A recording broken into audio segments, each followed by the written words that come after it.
தமிழ் சமையலுக்கு உங்களை அன்புடன் வரவேற்று கொண்டு எனது சனலுக்கு ஆதரவு தரும் அன்பு நெஞ்சங்களுக்கும் என் அன்பான நன்றியை தெரிவித்துக் கொள்கின்றேன். இன்று நான் எனது ஊரின் பாரம்பரிய உணவான பனங்காய் புட்டு செய்து காட்டப் போகின்றேன். நான் தாயகத்தில் வடமராட்சி கிழக்கு கட்டைக்காடு என்ற ஒரு அழகிய சிறிய கிராமத்து பெண். அங்குள்ள மக்களால் பனம்பழ சீசன் காலத்தில் செய்யப்படுகின்ற உணவுகளில் இதுவும் ஒரு பிரபலமான உணவு. இதற்கு மூலப்பொருள் பனங்களி. இந்த பனங்களியை எனது அம்மா இலங்கையிலிருந்து பார்சலில் அனுப்பியிருக்கின்றார். இந்த பனங்களியை கொண்டு அந்த பனங்காய் புட்டு எப்படி செய்யலாம் என்று வீடியோவுக்குள் போய் பார்ப்போம் வாங்க. பனங்காய் புட்டு செய்கிறதுக்கு தேவையான பொருட்களில் பார்த்தோம்னு சொன்னால் மூலப்பொருள் பனங்களி.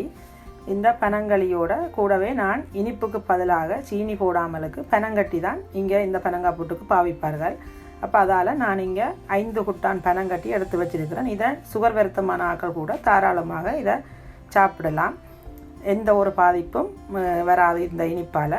அடுத்தது இதுக்கு தேவையான அளவு உப்பு எடுத்து வச்சிருக்கிறேன். அடுத்தது பார்த்திங்கன்னு சொன்னால் தேங்காய் பால் டின் 2 எடுத்து வச்சிருக்கிறேன். நார்மலாகவே இதற்கு தேங்காய் திருவி பால் புழிஞ்சு தான் இதுக்கு பால் விட வேணும். ஆனால் எனக்கு தேங்காய் கிடைக்காதபடியாக நான் இங்கே தேங்காய் பால் டின் எடுத்து வச்சிருக்கிறேன். அடுத்தது வறுத்த சிவப்பு அரிசி மா டின் மில்க் டின்னால் 1.25 கப் எடுத்திருக்கிறேன். அடுத்தது அவித்த கோதுமை மா 1/4 டின் எடுத்திருக்கிறேன். அடுத்தது பார்த்திங்கன்னு சொன்னால் இந்த மாவு ரெண்டையும் குழைக்க போடுறதுக்காக கொஞ்சமாக சீனி எடுத்து வச்சிருக்கிறேன். நாங்கள் தேவையான அளவு போட்டு குழைப்போம். இவ்வளவு தான் இதுக்கு தேவையான பொருட்கள். இந்த கண்டன்ஸ் மில்க் டின்னால் தான் இந்த அரிசி மாவையும் இந்த கோதுமை மாவையும் நான் அளந்தெடுத்தேன். இந்த பனங்காய் களியை எனக்கு அம்மா ஊரில் இருந்து பார்சலில் போட்டிருக்கிறா. அப்போ இந்த பனங்களியை நார்மலாக காய்ச்ச மாட்டார்கள். ஆனால் இதை அம்மா எனக்கு காய்ச்சி தான் இந்த போத்தலில் பேக் பண்ணி எனக்கு அனுப்பியிருந்தவா. இருந்தாலும் நான் இங்கே திரும்ப ஒருக்கா இந்த பனங்களியை இந்த போத்தலில் இருந்து எடுத்து ஒரு சட்டியில் போட்டு இதை அடுப்பில் வச்சு கொஞ்சம் நேரம் காய்ச்ச போகிறேன். நார்மலாகவே இந்த பனங்காய் களியை பனங்காய் எடுத்து அதை கழுவி சுத்தம் செய்து போட்டு அந்த தோலெல்லாம் முறிச்சிட்டு அந்த பனம்பழத்தை நல்லா கையால் பிணைந்து தான் இந்த பனங்களியை எடுத்து வடித்து தான் இந்த பனங்களியை எடுப்பார்கள். அப்படி வடித்து எடுத்த சுத்தமான பனங்களி தான் இது. இதை நான் இப்போ அடுப்பில் கொண்டு போய் ஒரு கொஞ்ச நேரம் காய்ச்ச போகிறேன். அப்போ தான் இது அந்த புளிப்புத்தன்மை இல்லாமலுக்கு இருக்கும். ஏன்னு சொன்னால் இது 2-3 நாள் கழித்து தான் எங்கள்கிட்ட கிடைத்திருக்குது. அப்போ அதால் நான் இதை அடுப்பில் வச்சு லேசாக ஒருக்கா காய்ச்ச போகிறேன். பாத்திரத்தை எடுத்து அதில் எடுத்து வச்சு அரிசி மாவை போடுறேன். கூடவே இதோட இந்த அவித்த கோதுமை மாவையும் நான் போடுறேன்.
இந்த உருட்டி எடுத்த இந்த உருண்டைகள் எல்லாத்தையும் ஒரு நீத்துப்பட்டியில் போட்டு புட்டு பானையில் வச்சு இதை நான் புட்டா விற்கிற மாதிரி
காயெல்லாம் போட்டு நல்லா அவிஞ்சிட்டுது.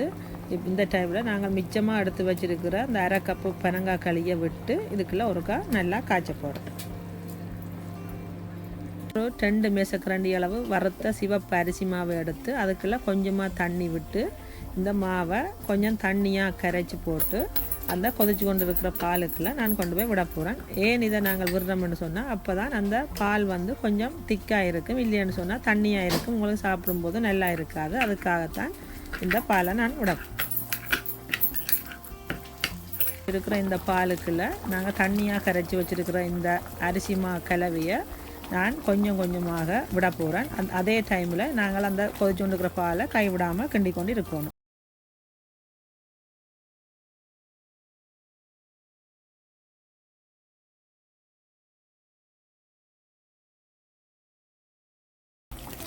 எங்களுடைய ஊரின் பாரம்பரியமான ஒரு உணவு இந்த பனங்காய் புட்டு.